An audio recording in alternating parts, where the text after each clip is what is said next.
Welcome to Echoes of History, Dan. It's fantastic to have you here with us. Well, this is a great honour. Thanks for having me on, Matt. No, it's great fun. Keen to get to know more about Napoleon, because he's one of those names that everybody knows the name, but do we know the man? Well, I am thrilled that I have lured you away from the medieval period about which you know so much and always make me feel so insignificant and small and stupid. So now we can have a more equal conversation. I'm looking forward to sharing some of my early modern passion with you, bud. Fantastic. I'm looking forward to it too. I guess it strikes me that someone who lives through the French Revolution, maybe has been away from France for a couple of years, gets back in 1804 and thinks, hang on, we've got an emperor now.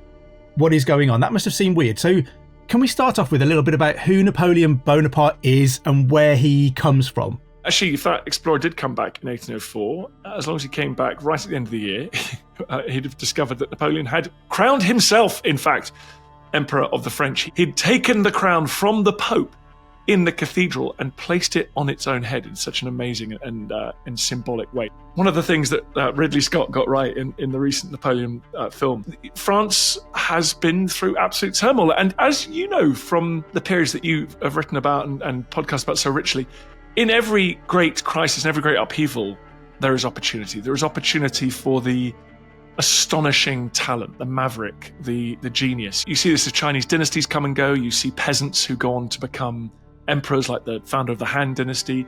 You see it in British history, actually not that much, I don't think. You do see it with Oliver Cromwell in the 17th century, this guy who's a kind of pretty random provincial gentleman, turns out to be one of the greatest cavalry commanders in world history and becomes Lord of England, Scotland, Ireland and Wales, forging this remarkable British state with him as its, well, king in all but name. And so that's what's happened here. The French Revolution has torn up the old rulebook. It's set Europe aflame. It's ignited a series of astonishing wars. The old regime's been scoured away. The army's looking for new leadership. The navy's looking for new leadership. And Napoleon is one of the many bright young things that just emerge, that see opportunity in this carnage and chaos. He rises to power in a series of ways I think we're probably going to talk about. And then, like all great leaders, whether they're in business or politics or the military, huge luck is involved. Key competitors fall by the wayside from reasons way outside his control. Opportunity comes his way, and then he's got the genius, he's got the talent to seize that opportunity and really run with it. When he's given command of an army in Italy, he brings astonishing energy to it. He wipes the floor with the Austrians in northern Italy. He launches a series of astonishing, he's very, very fast moving. He's a brilliant man at moving people from A to B and then surprising the enemy. But he's great at being where he's not supposed to be. And he's great at motivating his troops, rewarding his troops. And he ends up seizing power, not unlike Julius Caesar or Augustus Caesar in Rome. He seizes power initially as part of a small group, then he slowly gets rid of the other people. Eventually it's just him alone. And he decides to make it official in December 1804 and crowns himself emperor. So he's now got a status in his mind, certainly alongside the Emperor of Austria, the Habsburg, and the Emperor, the Tsar of Russia from the Romanovs. So he is one of the world's leading statesmen. That explorer would have been fairly surprised because he came from, unlike the advertising for the movie, he didn't come from nothing. He came from a sort of minor aristocratic background, a sort of comfortable background on an outlying island, Corsica, a distant part of the French world. So he is unexpected. He didn't really speak French very well when he arrived in France, went to military school. So he is from a very unexpected corner of this country, and he rises to supreme power. And briefly, his empire will stretch in the years that follow.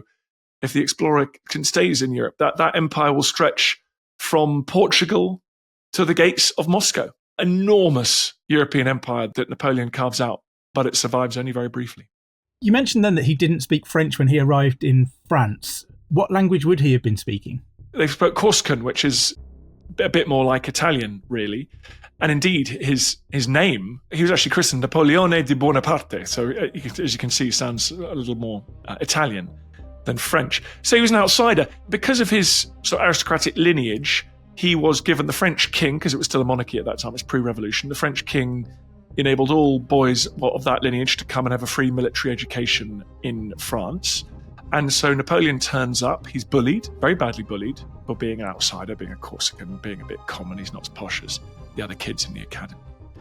And so he's an outsider. Fascinating.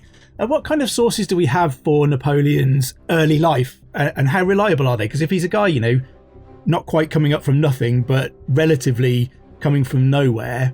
How much do we know about his younger years, and how do we find those things out? Well, we have got his own account, which is biased and brilliant and weird. Actually, we do have some accounts of him at school. He was said to be a very brilliant student. He actually makes a note in one of his textbooks when he's doing geography. He makes a note about the island of St. Helena, which he sort of said, well, this is a very small island, long way from anywhere.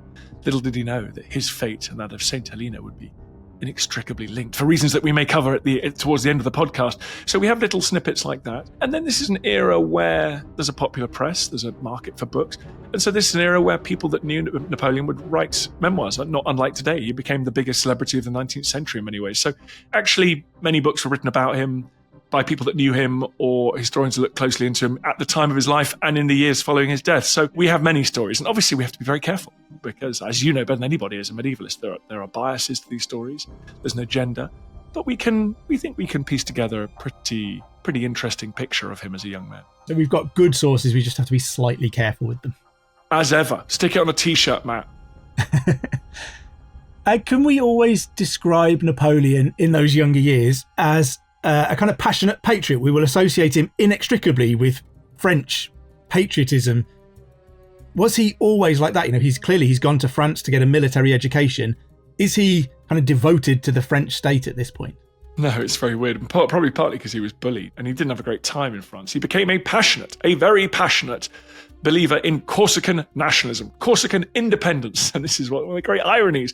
Now, there are many, many young people who go on to do quite remarkable things in history who, as young people, you see them sort of veering wildly from, whether it's from fascism to communism and back again, flirting with nationalism, testing things out, going to the cafes and the bars, having ferocious arguments with friends, passionate debates, doing what young people should do.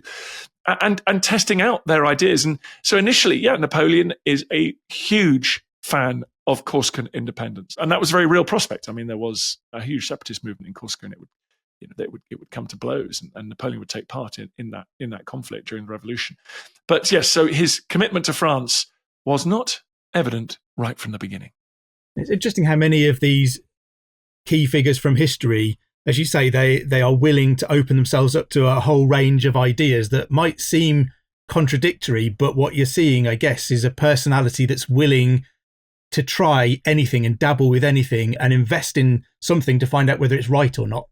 That's precisely correct. And I think Philip Pullman told the story beautifully in the Northern Lights book when he comes up with this idea of a demon that's beside you. And as a kid, it changes shape radically. And as an adult, it settles. And I think all of us go through a period where we decide who we want to be. Do we want to be a scholar? Do we want to be a jock? Do we want to be right? Do we want to be left? Do we care about politics or not? And it's harder to pick up and put down those identities when you get older. But as a teenager, it's a cauldron. It's a time to do exactly that, have contradictory views, argue them out, try and walk with different crowds. It's exciting. And Napoleon certainly took advantage of the freedom offered by not just his youth, but also the revolution, because when it came, he was a very junior second lieutenant in an artillery regiment. He couldn't afford to join a fashionable regiment, so he joined an artillery regiment. It's where the clever people went, because the cavalrymen and the infantrymen, to some extent the guardsmen, would have been there for the social scene and the balls, the connections, the lovers. Artillerymen were men of science and engineering and math.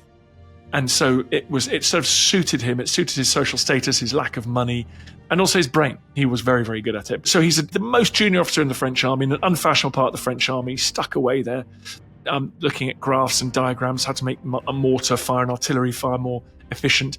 And there, suddenly the revolution breaks out, and all bets are off. So suddenly everybody is going, do we want a monarchy? Do we want a constitutional monarchy like the Brits? Do we want total egalitarian? They're tracing 17th century social movements in England, the levelers. Should we outlaw private property? Everyone is just going bonkers. So these discussions are going on and people are veering from one place to the next. It's an exciting time in many ways, but a dangerous time.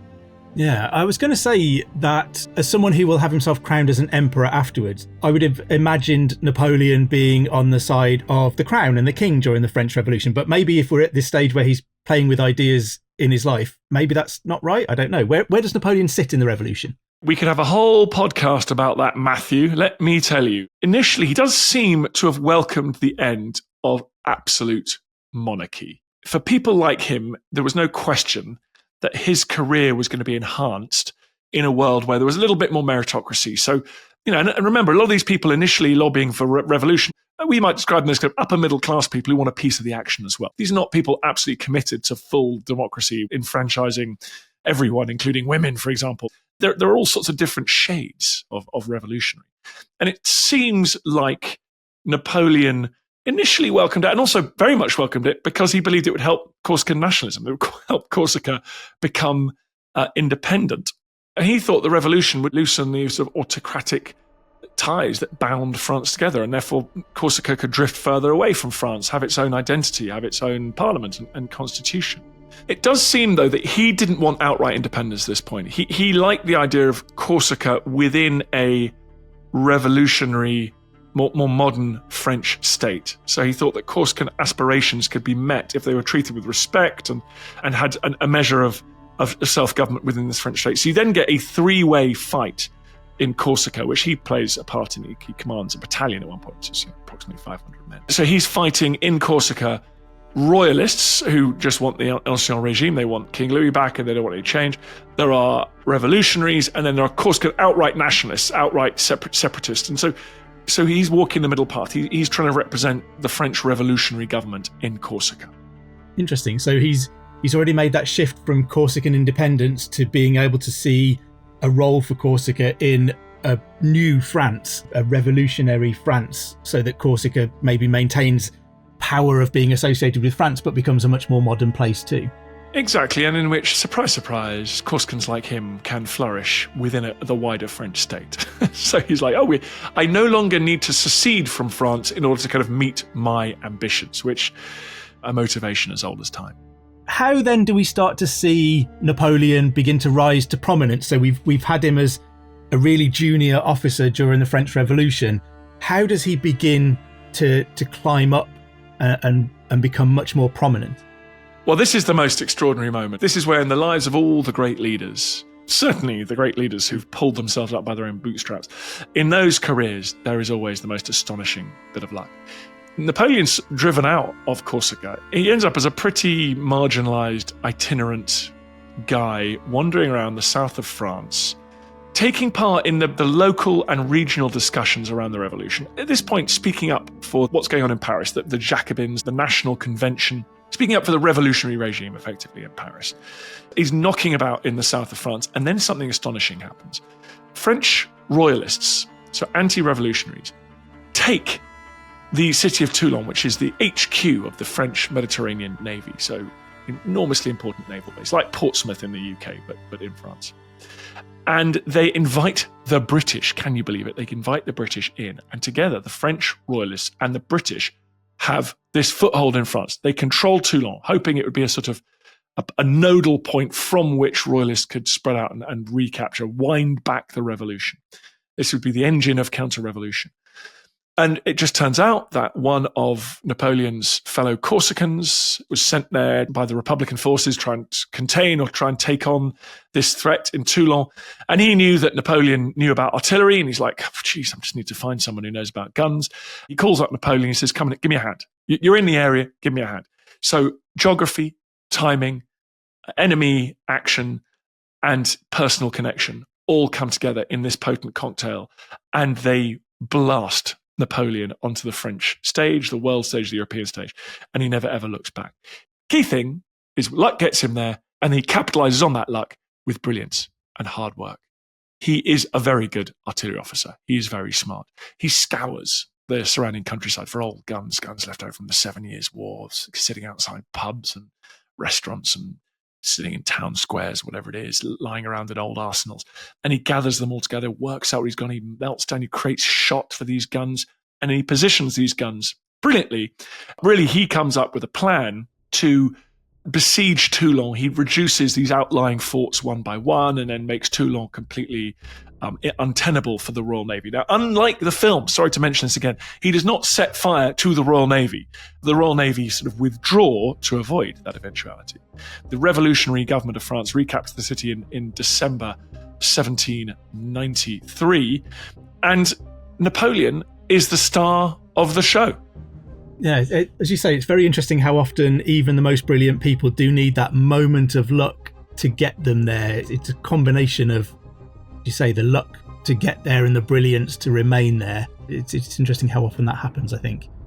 How do we then progress from a man who has shot up the ranks, come to prominence, been a core part of the French Revolution? How does this man go about making himself Emperor of France? That seems like a real step too far. The next key moment, he's now a star. He's a star of the revolution. He gets no politicians. He gets no senior army commanders. He's given some interesting jobs. Revolutionary governments are guillotining each other, rising and falling in Paris, like chopping and changing. I mean, it is a time of chaos in many ways. Literal chopping and changing. Literally chopping heads and changing governments. That's a good point. Perhaps that's where the expression comes from. But in all chaos, there is opportunity for ambitious young men. And he is one of them. But it's also great danger. I mean, he spends a couple of weeks in prison at one point because that one regime that he's particularly associated with falls from power, and he sort of manages to just distance himself enough from them just in time to avoid their fate. He knows what it's like. It's the Game of Thrones here in some ways. But the key moment comes in October 1795, when, again, royalists, those pesky royalists, they raise their heads again, this time in Paris. They are sick of the revolution. They manage to get a mob, a crowd of people, and they threaten you could call it a parliament, the National Convention, this kind of executive body, this sort of executive/legislative body that's running the revolutionary government. And one of the leaders of that government knows Napoleon. He just knows he's a reliable, decent guy, knows what to do. And he gives him command of troops protecting, the French government. And Napoleon famously deploys cannon on the streets of Paris. He blasts canister rounds, which is when you don't fire a cannonball, you fire a sack or a box of musket balls effectively out of a cannon. Now, the heat and velocity of that blasts the box, that it frees all the little musket balls from that box, so it turns it into a giant shotgun. So you spray bullets effectively across a wide area. It's a brutal anti-personnel weapon, and if used on the streets of Paris, it can be devastating. You can create a killing zone on a street of Paris. And he kills hundreds, some people say well over 1,000 Parisians, enemies of the regime. It's later the expression people may have heard of is a whiff of grape shot. So with a whiff of grape shot, Napoleon saves the government. He wins the undying loyalty of the French Directory, this French government. As a treat, they appoint him head of the army of Italy. Now, they may have also seen ambition in this man at this point. Things are chopping and changing so fast. The problem is, whenever you do find someone who's brilliant and very able and capable, particularly a military commander, you're already half thinking, well, hang on a second, is he after my job? Because everyone's seen that anything's possible. So they give him this plum job, but it's also a job that is out of the way. And it's also slightly a dead-end job because the army in Italy is going nowhere very quickly. And so they give him this job and they see what he can do with it. And that, whether they intended it or not, is just another great launch pad for Napoleon, because he is like a fish to water. He arrives in northern Italy, and his effect on that theatre of operations is profound. He rides through northern Italy like a whirlwind. He just seems like one of those people who give him any task and he'll do it. Those annoying people who are just good at everything, and even when you send him to Italy to try and trip him up, turns out he's actually quite brilliant at it.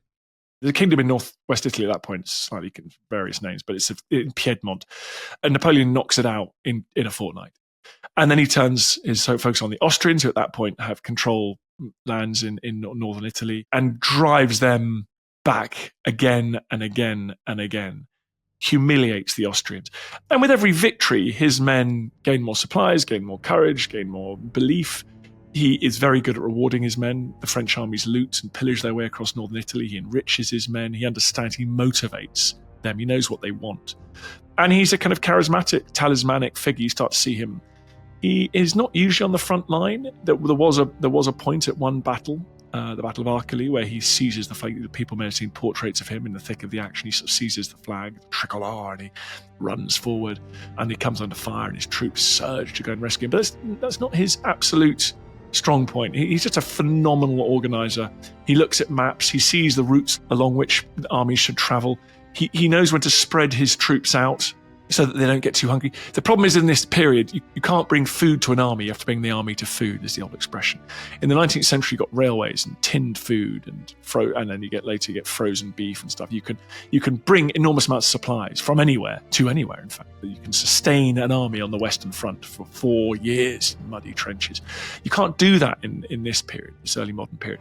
So if you gather 50,000 men together, you eat all the food in the area within 2 days. You have to disperse them all again, but you need to gather them again to beat the enemy. So it's this game of constant dispersal and concentration. And he makes a virtue of that. So what he does is he sends junior subordinate commanders with whom he has an excellent understanding. He sends them along different roads. They gather the food and move along separate roads. You avoid traffic jams. Everyone can eat their way through the countryside like a plague of locusts. And then boom, you gather together at this key point, inflict a stinging defeat against the enemy, and then bang, you separate out again. So you're moving, like the Mongols in many ways, you're moving like poison flooding through a network of capillaries. You're just moving across northern Italy and coming together, moving apart again, and the Austrians don't have a clue what is going on. And in the end, by 1797, so he's been there about 2 years, he goes in 96, by the spring of 1797, he's advanced 100 kilometers from Vienna. He hasn't just humiliated the Austrians in northern Italy. He is threatening the Austrian homeland. I mean, this is catastrophic stuff, and is a sense of what's to come. It feels like the revolutionary government, the directory in Paris, must have been looking at him and thinking, uh-oh. I mean, he's quite a good guy to have on side when he's doing what you want. But as you said, when there's all this chopping and changing going on, those brilliant people can very easily look like a threat. Do you think they saw Napoleon's big takeover in France coming, or does that come out of the blue? No, I mean, already after about 15 minutes in Italy, he's sitting there at dinner parties talking about how he's very similar to Alexander the Great. He has a very strong sense of his own place in history. So I think his enemies are already saying at this point that he wants to become a dictator.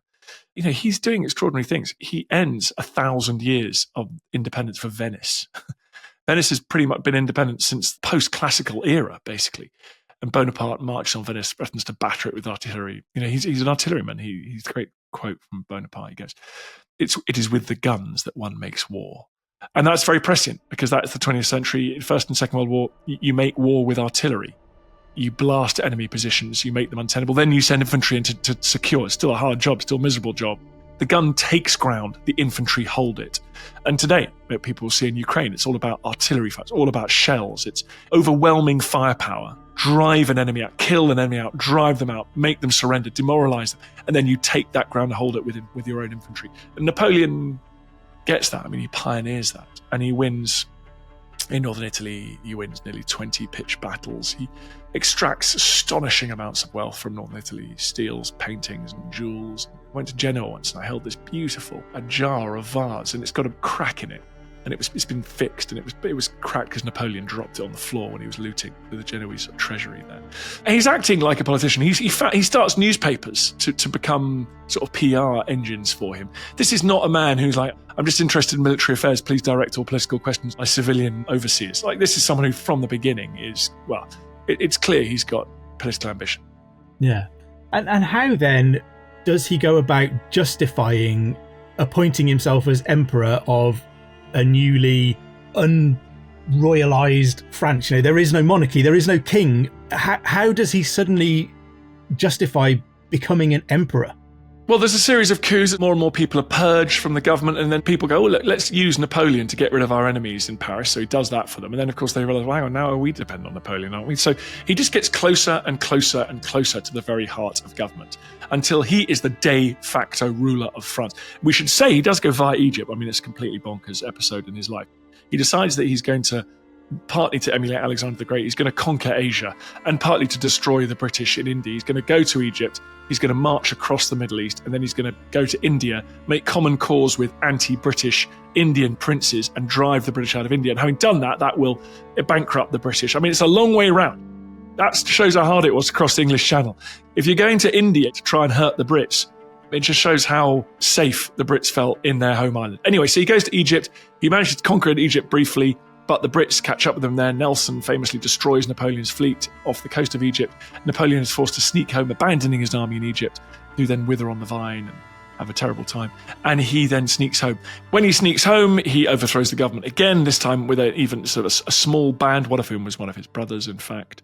Look, he's now the most important politician in France. There are two other consuls who sort of rule alongside of it. He's the first consul, and you'll be surprised to learn the first consul is the most important consul. Is he seeing himself now, as well as Alexander the Great, as something like Caesar? He's calling himself a consul. Then he calls himself a dictator, again, a word drawn from Roman history. He knows exactly what's going on here. And in the end, he just decides to make it official, really. He doesn't want to become king because a king is discredited in France. They've got rid of the king. They've executed the king. So he chooses the fanciest title of all, which is emperor, which puts him on a par with the Austrian emperor in Vienna and the Romanov emperor in St. Petersburg. And kind of matches his ambition, I guess, just to go straight for the absolute top of the title tree. Yes, that's it. He goes absolutely for the top of the title tree. He tries to, it's throwing a bit of shade on people who are merely kings. And the remarkable thing is he's very good at organising referenda. This hereditary empire, this new empire in which Napoleon and his heirs would rule in perpetuity, was confirmed by a vote in June of 1804. I think it was over 3.5 million people voted for Napoleon. They voted yes, and only 3,000 people voted no. Sounds slightly familiar with certain places in the world today, maybe. Do we see Napoleon then, he will become a dictator, an absolute ruler. Do we see him using any of the kind of tricks that we still see used by modern dictators today? Well, yes, he uses plebiscites to give a patina, give the appearance of legitimacy to his regime. He's obsessed with PR. He's obsessed with newspapers, what they're printing, spin, stories. Hates gossip about himself and his wife Josephine. Despises it. Hates to be mocked. Yes, incredibly modern in all of those respects. He promotes family members to senior positions. He promotes old allies that he feels he can trust. This great cavalry commander, a man called Murat, Joachim Murat, said to me, one of the most handsome men in Europe. He actually married Napoleon's sister. Napoleon gave great titles out to his henchmen. He became known as the first horseman of Europe.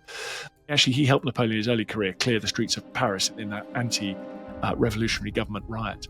He promotes his siblings famously, as he starts to conquer bits of the rest of Europe. One of his brothers becomes king of the Netherlands. Another brother becomes king of a sort of new state in Germany he creates. Another brother, slightly hopeless one, becomes king of Spain, puts his sister on the throne of Naples. It's dictator playbook stuff. Particularly, I guess, in Britain, we have a view of Napoleon ultimately as a guy who will lose. We think about Nelson defeating his forces. We think about Waterloo and Wellington defeating him finally. Where would you put Napoleon on the kind of scale of military commanders? Was he good or was he just lucky? Did he lose as often as he won? Oh, that's such a hard question. I mean, he was astonishingly brilliant tactically. Strategically, of course, he lost in the end. You're not allowed to give him high marks for that. You're on the losing side. He's actually catastrophically defeated not once but twice. In 1814, he abdicates as emperor of the French. He goes to little island in the Mediterranean, gets bored, comes back, tries again. And this time he's imprisoned on the island of St. Helena by the British. This little tiny speck in the Atlantic Ocean, one of the most remote places on planet Earth. And I've been there. And his house is remote on St. Helena. So he's living in the most remote part of the most remote islands on Earth. And that's where he spends his final years, furious, raging at his subordinates who let him down, not taking much of the blame himself for his failures. So strategically, he made errors, but my goodness, he was at his peak in 1805 at the Battle of Austerlitz. He was astonishing at Battle of Marengo. He's astonishing. And this is something I didn't think the film captured, the astonishing personal loyalty to him he provoked among the men who served him, like Joan of Arc almost. In fact, his presence on the battlefield was worth 5,000 men. They fought harder for Napoleon. When he made his comeback in 1815, French armies, he walked up to them and they just threw down their muskets and surrendered to him, flooded around him, kissed him, begged him for forgiveness, wanted to touch him. He aged badly.